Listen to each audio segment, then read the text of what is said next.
And welcome to this edition of Baseball Central. My name is Gershon Rabinowitz. I'm joined by a very special guest, somebody that Yankee fans know well and is a familiar place here in New York, Buck Showalter, who's in town with the Baltimore Orioles. They're playing a series against the Mets. Buck, it's an honor to have you on. Well, thank you. I spent 19 great years with the Yankee organization, and the city of New York was great to me and my family, and it's always nice coming back here. What memories do you have when you come back to the city? I know that things didn't end well a little bit with the Yankees in '95, but... Well, I thought they ended great. Anytime we could get more competitive. I think as you get on in your life, you realize that every situation needs a change of voices, what have you. And I had an opportunity to come back here. It was just with 4 coaches being fired, and so that's what ended.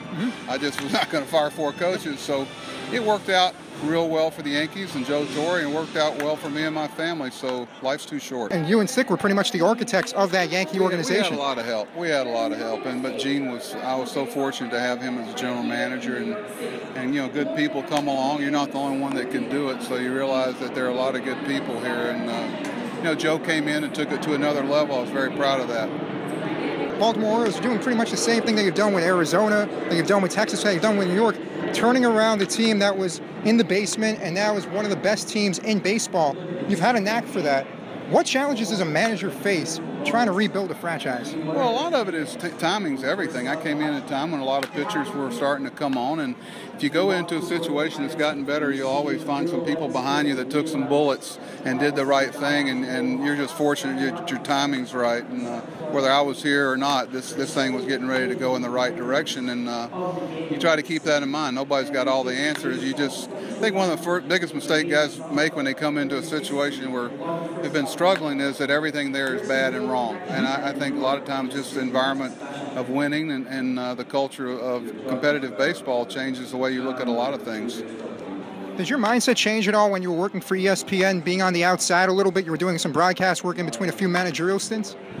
No, what it did more than anything was verify what I already thought about TV and radio and print media. And I've gotten along well with them, and just have a respect for both sides of this. But I'd like to think I always had that. But more than anything, working with good people at ESPN kind of verified what I thought is we're all human beings trying to deliver what we're asked to deliver, and you got to keep that in mind. And the Baltimore Orioles this season, they've had a record a shade above 500 entering play today. At what point in the season do you start looking at the standings? I know it's a little bit early.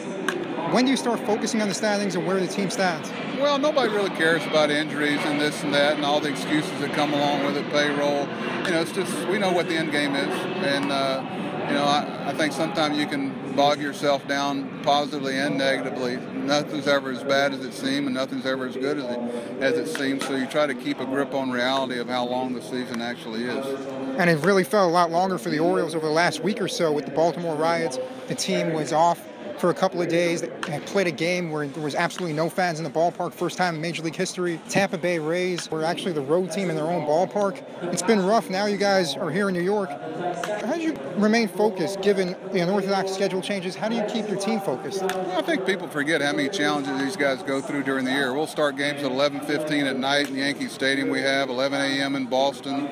Played 6 8 days without different starting times. Obviously, this is a different scenario, but it's a small price to pay compared to what's going on with, people have a lot more challenges in Baltimore than we have. Like we travel great, stay in good places, and we're getting a chance to play in the big league. So our guys, embrace the challenge and realize that it's kind of self-inflicted, and there's a reason why things happen, and who are we to complain about it? And the fans, they also forget with baseball that there really is more to life. It's not just a couple of nights, closer blowing a save, or a strikeout in the final at bat. There's a lot more to life and a lot more that goes on.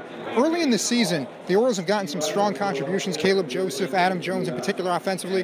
What players have impressed you the most to this point, and what areas do you feel the club can improve upon? Well, I don't bear down on one guy. After a loss, everybody's looking for a GOAT, and after a win, everybody's looking for a hero, and it works both ways. But it's very simple. The team that pitches the better is the last team standing. It's not near as complicated as people. A few years ago, I said that when we start getting deeper in the game with our starters, we'll have some fun, and if that happens, we will again this year. And it's not near as complicated as everybody makes it out to be. But I don't start identifying certain players, but everybody's made a contribution, and if they haven't, they will. And I try to keep that thought. A couple of years ago on ESPN, you said that a manager doesn't have a significant impact on the field. What exactly did you mean by that? And has the managerial position changed a bit since you started as a rookie with the Yanks? I don't know what I said 10 years ago. I can't even remember what I had for breakfast today. But no, I just think sometimes, people think we can have a negative impact, but sometimes the best manager you do is the manager you don't do. And it's a player's game.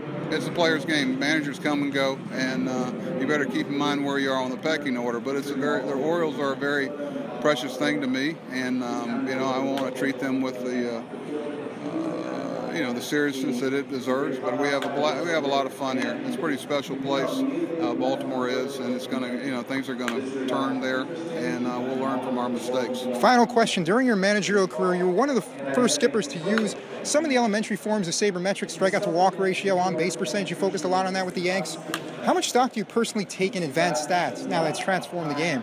Well, you don't become a prisoner to it. It hasn't really transformed anything. It's just verified a lot of things that, heck, we were keeping spray charts back in 1984 in the Florida State League. My wife and I were. So, for a humpback, for a dotted line for a ground ball, straight line for a fly ball. But today's game, you have so much more information, so many more at-bats and things to base things off of. So it's you embrace it, but you let your gut be verified by it instead of having your gut developed by it. There's a place for it, and you have to embrace all of it, but you better not have a clubhouse that thinks you're using a computer to make a lineup out, or you won't have a clubhouse very long. Yeah, it's got to be a mixture of both. And Buck, it's been an honor to speak to you. Thank you very much. Good luck tonight.